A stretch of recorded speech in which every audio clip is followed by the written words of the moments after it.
Bonjour à toi cher spectateur, The Soul de Wei Hao-cheng. C'est un film dont j'ignorais quasi totalement la sortie, pour être sincère. Mais, une fois que j'ai découvert sa sortie, j'ai jeté un coup d'œil au pitch, au casting. Le casting ne me disant pas grand chose, je me suis plutôt fié au pitch. Et le pitch, même s'il semblait assez nébuleux, pouvait être très intéressant. Le résumé pour faire simple, dans un futur proche, le procureur Liang se retrouve en charge d'un dossier très important, le meurtre du directeur d'un immense laboratoire à l'origine d'une possible cure contre le cancer, Wang. Alors, c'est un film très particulier, parce que ceux qui connaissent un petit peu le cinéma chinois savent pertinemment que les Chinois, entre guillemets, ne sont pas très ouverts d'esprit, ont tendance à faire des films qui sont très intéressants, qui ont une manière assez atypique de regarder le monde, mais tout ce qui concerne les rapports humains, souvent, faut pas s'attendre à plus d'exploration de ça. Il va y avoir des rapports humains qui vont être questionnés, mais plus par rapport à la société, pas vraiment entre eux.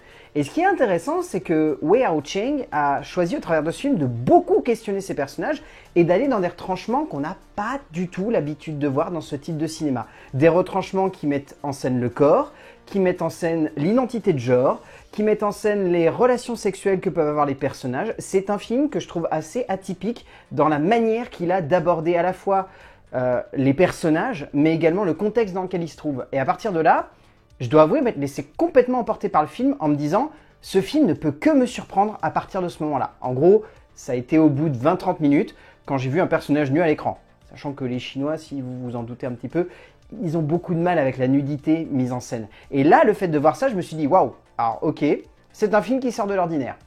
Et au fur et à mesure, on découvre un long métrage qui ne fait que se renouveler en fait au fur et à mesure de ses actes. Pas toujours avec subtilité, et on va le voir, ça se ressent surtout dans l'écriture, mais avec tout de même assez de créativité et assez de générosité pour nous embarquer dans son délire. Et c'est pour ça que je trouve le film hyper intéressant dans sa catégorie. Disons que les films de science-fiction sont la plupart du temps sur le papier une excellente idée, tant qu'ils cherchent à aborder des thématiques plus ou moins terre-à-terre, car souvent lorsqu'ils souhaitent en faire un peu trop, ils se perdent assez facilement dans une bouillie dramatique et numérique peu convaincante. Wei Hao-cheng nous offre ici un long métrage vaste, qui semble prendre la forme d'une enquête policière, mais qui réussit tout de même à aller beaucoup plus loin en nous offrant une fresque dramatique et futuriste, particulièrement soigné, qui résonne comme un poil tiré par les cheveux durant son dernier acte, mais qui arrive tout de même à nous emporter dans une fresque policière vaste et intense. En termes d'écriture, donc le scénario est écrit par Lung Jin-pai, Yan-Chi Chen ainsi que Wei Hao-cheng. Le scénario est à la fois extrêmement intéressant en termes de profondeur, en termes de thématique et en termes de justesse d'esprit d'acheminer les différents actes, et en même temps est un peu maladroit. Comment dire ? Je pense personnellement, c'est une idée, qu'il y a eu 3 visions d'auteurs qui se sont mêlées au travers de ce film. Une première vision qui voulait vraiment aborder le polar de SF, une deuxième vision qui voulait aborder la thématique du cancer et du rapport humain en fin de vie au milieu du long métrage, et à la fin qui voulait nous amener dans un questionnement des genres. Je vais rester très vague parce que la fin, pour le coup, est centrée autour d'un gros retournement de situation, et si je vous le spoil, ça n'a aucun intérêt de découvrir le film. Et à partir de là, ces 3 parties sont extrêmement distinctes au travers de l'œuvre. On a vraiment une première partie qui va se clore par la fin de l'enquête, en tout cas ce qui est supposé être la fin de l'enquête, une deuxième partie qui va plutôt se tourner autour du personnage du procureur, et une dernière partie qui relève donc autour du fameux retournement de situation que j'évoquais. Et ces 3 parties-là, elles sont vraiment segmentées. Et c'est à partir de là en fait que je trouve le scénario un peu problématique. Il est très intéressant dans ce que ces 3 parties ont à raconter, mais en termes de construction et de structure, c'est trop visible. C'est beaucoup trop visible. Et en tant que spectateur, à la fois on va avoir la surprise de se dire c'est un nouveau film qui commence, et en même temps on va se dire ouais mais c'est un autre film que ce que j'étais supposé regarder, donc finalement c'est une nouvelle proposition, donc en un sens ça va pas dans la direction que j'espérais. Donc c'est à double tranchant en fait comme structure d'écriture. C'est une structure d'écriture qui va dans l'idée du renouvellement, ce qui est une chose que vous le savez j'adore au sein du cinéma, lorsqu'un film arrive à se renouveler, lorsqu'il arrive à la fin d'une première partie ou d'une deuxième partie où on se dit ok, il peut rien avoir d'autre à raconter, sauf que là, c'est beaucoup trop visible. Et à partir du moment où c'est beaucoup trop visible, on rentre dans cet autre questionnement qui est est-ce que ça valait le coup de raconter du coup cette première partie ? Je pense que chacun aura son petit regard dessus, chacun aura sa manière de questionner un petit peu ça. Je pense que certains vont beaucoup aimer, d'autres vont détester, mais en tout cas au moins on peut saluer ce travail d'écriture de la part des 3 scénaristes. Cheng, accompagné de Pei et Chen, nous offre un scénario vaste comme évoqué avant. Un scénario qui peut se résumer simplement à l'enquête lourde et conséquente d'un procureur sur la mort d'Amania de la Mexine qui aurait été victime d'un complot fomenté par une famille déchirée depuis la mort de sa femme. Et c'est cela qui porte une grande majorité de l'œuvre et qui donne un vrai poids dramatique et narratif à toute cette aventure, nous emportant par là même dans une direction surprenante et évocatrice qui tient le spectateur en haleine. Et personnellement, même s'il y a des défauts évidents à toute la dramaturgie et la forme de l'œuvre, je ne peux m'empêcher de me dire que tout cela reste fort. En termes de mise en scène, Wei Hao-cheng a une manière de filmer que je trouve très intéressante. C'est-à-dire qu'il construit une ambiance qui est assez atypique. Le film se passe assez loin dans le futur, quoique pas trop. Il se passe dans les années 2050, je crois, si je ne dis pas de bêtises. 2030-2050, un truc comme ça. Donc, il va dans le futur, mais pas non plus trop loin. Ce qui est intéressant, c'est que du coup, on sent que le cinéaste a à la fois envie de construire une ambiance assez atypique en amenant de la technologie, en amenant une vision futuriste qui aille dans l'optique que l'être humain ne fait qu'un avec la technologie. Pour autant, ce que je trouve intéressant, c'est que ici, c'est un futur qui est très crédible.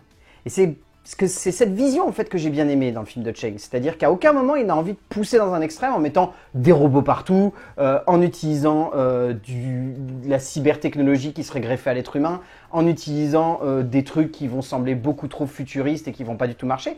Ça se limite juste à une nouvelle manière de se servir des ordinateurs, une nouvelle manière de se servir de la téléphonie, une nouvelle manière d'utiliser des petits objets du quotidien, genre des poubelles qui vont être autoguidées, qui vont se balader dans des endroits. C'est des petits trucs comme ça, mais finalement, c'est une ESF qui est très intéressante parce qu'on sent que son objectif principal, c'est de parler des êtres humains. Et à partir de là, sa mise en scène se centre beaucoup sur les personnages, utilise beaucoup des plans assez rapprochés pour justement faire ressortir les rapports qu'il y a entre eux. Et finalement, c'est très intéressant. On est un petit peu, dans une certaine mesure, dans la même chose que voulait faire Denis Villeneuve avec Blade Runner 2049. C'est-à-dire à la fois montrer le grandiose du futur qu'il va filmer, mais en même temps toujours avoir cette optique de se recentrer sur les êtres humains et de les placer du coup dans un contexte. Et il y a un peu cette même optique-là ici de la part de Cheng, de vouloir replacer l'être humain avant de mettre un contexte qui sonne comme soit grandiose, soit futuriste, soit avant-gardiste. Et cette idée-là, elle emmène vraiment toute la mise en scène. Elle ne l'emmène pas toujours dans des recoins subtils, mais au moins elle a le mérite de la pousser dans une idée qui va chercher à mettre l'être humain en avant.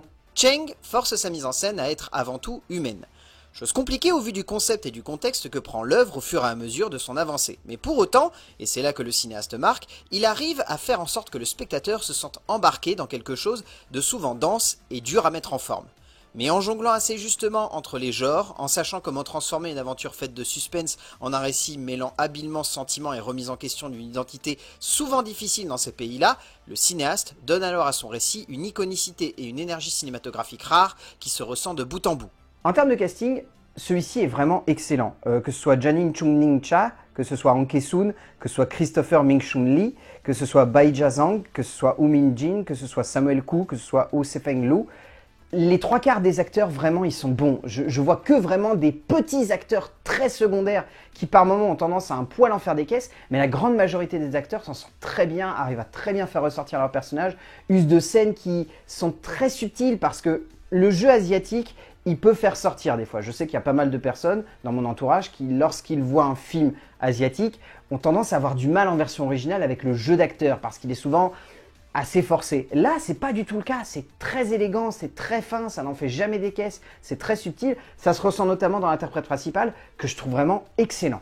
Chang Chen est tout simplement excellent dans le rôle du procureur Liang, apportant beaucoup à un rôle qui aurait pu être simple, mais que l'acteur sait comment transcender et ainsi comment surpasser et conquérir assez facilement, ce qui rend son interprétation encore plus marquante. Au bout du compte, The Soul, c'est un polar futuriste qui arrive à aller beaucoup plus loin que ça.